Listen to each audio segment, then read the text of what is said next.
नमस्कार दोस्तों, मैं कौशल्या शर्मा संस्कृत क्लासेस में आपका स्वागत करती हूँ। आज मैं आपको कान्हा के जन्म की कहानी सुना रही हूँ। आइए सुनिए।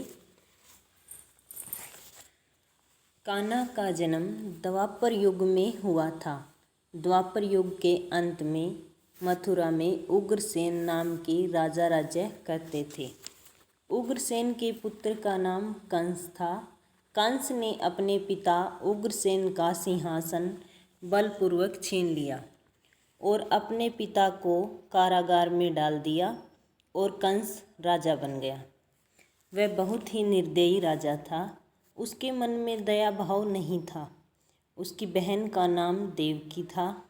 देवकी का विवाह वासुदेव से हुआ था। कंस के अत्याचारों से पूरी प्रजा बहुत दुखी थी। हर कोई कंस के आतंक से मुक्ति चाहता था।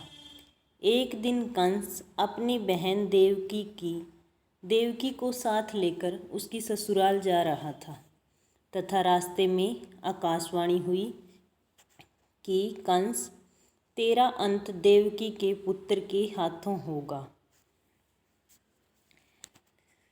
तेरा अंत तेरी बहन ही लेकर आएगी। देवकी का 8वां पुत्र तेरे अंत का कारण बनेगा। इतनी सुनते ही कंस का अपनी बहन के प्रति प्रेम खत्म हो गया और उसने अपने बहनोई वासुदेव को मारने की ठान ली। देवकी ने कहा कि वह वासुदेव को न मारे, वह स्वयं ही अपनी संतान कंस को सौंप देंगी। कंस ने वासुदेव को नहीं मारा, परंतु देवकी व वासुदेव को कारागार में डाल दिया। कंस ने देवकी के 7 संतानों को एक एक करके मार दिया। अब 8वें बच्चे होने की बारी आई तो पहरा और भी सख्त कर दिया। उधर वासुदेव के मित्र नंद की पत्नी यशोदा को भी बच्चा होने वाला था। यह एक मौका था जिससे कंस की आंखों में धूल झोंकी जाए। एक ही दिन यशोदा ने पुत्री तथा देवकी ने पुत्र को जन्म दिया। लेकिन देवकी ने जब पुत्र को जन्म दिया तो उसके समक्ष भगवान विष्णु प्रकट हुए और कहा कि मैं तुम्हारे पुत्र के रूप में जन्म ले रहा हूँ और वे नंद के घर पलेंगे। और उन्होंने वासुदेव को कहा कि वे बच्चे को नंद के घर गोकुल छोड़ आए। फिर क्या था, प्रभु की कृपा से सभी पहरेदार गहरी नींद में सो गए तथा सभी द्वार खुल गए। वासुदेव ने कान्हा को एक टोकरी में रखा और यमुना पार करते हुए नंद के घर चले गए। नंद की पुत्री को कारागार में ले आए। जब सबकी नींद खुली तो पता चला कि देवकी के संतान हुई है।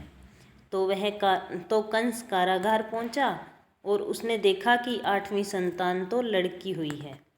उसने उसे भी और बच्चों की तरह दीवार पर फेंक दिया, लेकिन वह दीवार से लगते ही वह कन्या आकाश में उड़ गई और कंस से कहा, मूर्ख, तेरा नाश करने वाले ने तो जन्म ले लिया है और वह तुझे तेरे पापों की सजा देगा जो इस समय गोकुल में पल रहा है।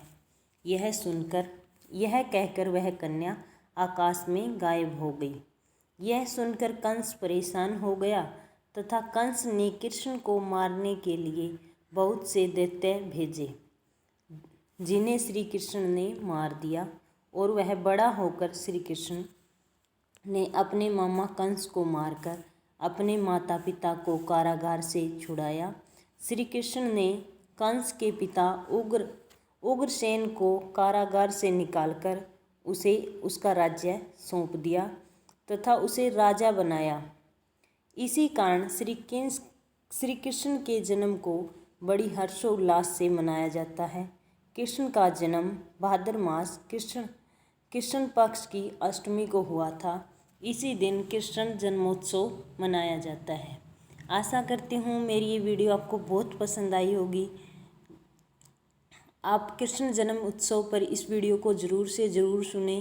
कृष्ण जन्म की कथा अवश्य सुननी चाहिए। जो इंसान व्रत कर रहा है या जो इंसान कृष्ण भगवान की भक्ति में लीन है, कृष्ण भगवान में विश्वास करता है, उन्हें ये वीडियो ज़रूर से ज़रूर सुननी चाहिए। मेरी वीडियो को देखने के लिए धन्यवाद। मेरे चैनल को सब्सक्राइब कीजिए। Thank you.